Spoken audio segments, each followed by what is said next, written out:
আসসালামু আলাইকুম প্রিয় গাইজ। আমের দিনে আমরা সবাই কম বেশি আচার বানিয়ে থাকি। কাঁচা আমের আচার আমরা সবাই পছন্দ করি।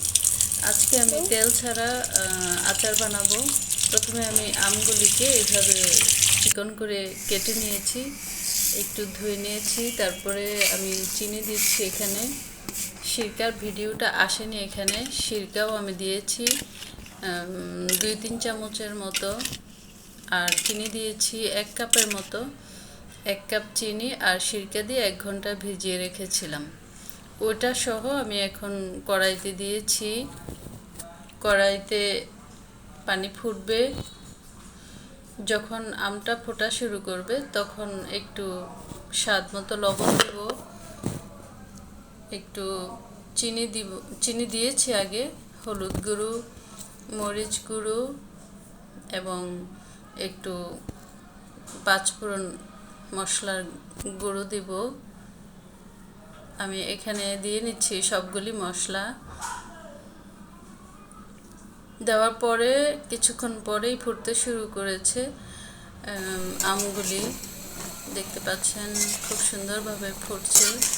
এখানে আমি একটু হলুদ ব্যবহার করেছি, এই জন্য কালারটা সুন্দর আসছে এবং চিনিটা গলেও একটা সময়ে সুন্দর কালার আসে। এখানে পানিটা শুকিয়ে গেছে, প্রায় হয়ে গেছে আমার। এখানে আমি কোনো প্রকার তেল ব্যবহার করিনি। তেল ছাড়াই এই আচারটা অনেক দিন রেখে খাওয়া যাবে। দেখছেন খুব সুন্দর হয়েছে এবং আমগুলিও খুব সুন্দর রয়েছে, ভাঙেনি। যখন আমরা নাড়ব তখন একটু আস্তে ধীরে নাড়তে হবে। আর এখানে কিছু আম আমি ফুড কালার দিয়ে গ্রিন কালার করেছি, সেটা বাচ্চাদের জন্য করেছি। বাচ্চারা ওই কালারটা একটু বেশি পছন্দ করে, সেজন্য দেখছেন এই যে গ্রিন কালার দিয়েও খুব সুন্দর হয়েছে। আমি খুব বেশি কালার দেইনি, এখানে ক্যামেরার জন্য একটু কালারটা বেশি দেখা যাচ্ছে। সাথে আমি 2-3 টুকরো গাজর দিয়েছি দেখতে সুন্দর দেখা যাওয়ার জন্য। কালারফুল আমার খুবই পছন্দ, সেজন্য আমি সব খাবারেই চেষ্টা করি কয়েকটা কালার দিয়ে একটু কালারফুল করার জন্য। খুব সুন্দর হয়েছে।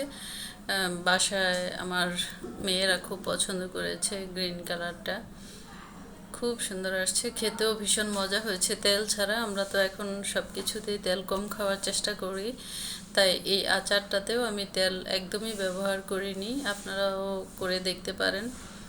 বাচ্চারা খুব পছন্দ করে আমের আচার, তাই বানানো। আমার বিশেষ করে ছোট মেয়ে খুব বেশি পছন্দ করে, বড় মেয়েও পছন্দ করে।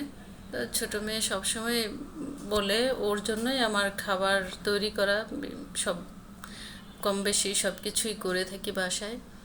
সে খুব রিকোয়েস্ট করে এটা বানাও ওইটা বানাও, তার জন্যই বানানো হয়। সবাই বাসায় বানাবেন এবং বাচ্চাদেরকে দিবেন। বাসার খাবারটা তো আমরা সবাই পছন্দ করি। বাইরের আচার বা অন্যান্য যেটাই পাওয়া যায় না কেন, বাইরের খাবারে একটু সমস্যা থাকে, আমরা সবাই বুঝি। সেজন্য বাসায় বানানোটাই ভালো। ব্যস্ত থাকলেও আসলে বাসায় তৈরি করে খাওয়াতে পারলে খুব ভালো হয়। এই আচারটা অনেক দিনই থাকবে, নর্মাল ফ্রিজেও রাখা যাবে, এমনিতেও থাকবে। মাঝে মধ্যে একটু রোদ্রে দিলেই হবে। এই যে নাহর চলে আসছে আমার খাবারের রিভিউ দিতে। নাহর অনেক মজা করে খাচ্ছে। প্রথমে একটু টক লেগেছে, তারপরে মজা লেগেছে।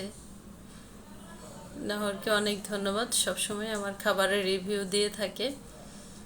খুবই সুন্দর হয়েছে। এখানে দুটোই ওর সামনে রাখা হয়েছে, লালটাও এবং সবুজটাও।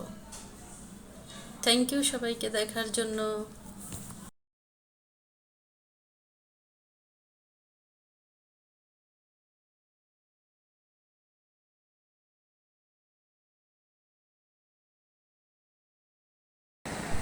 উম, অনেক মজা হয়েছে।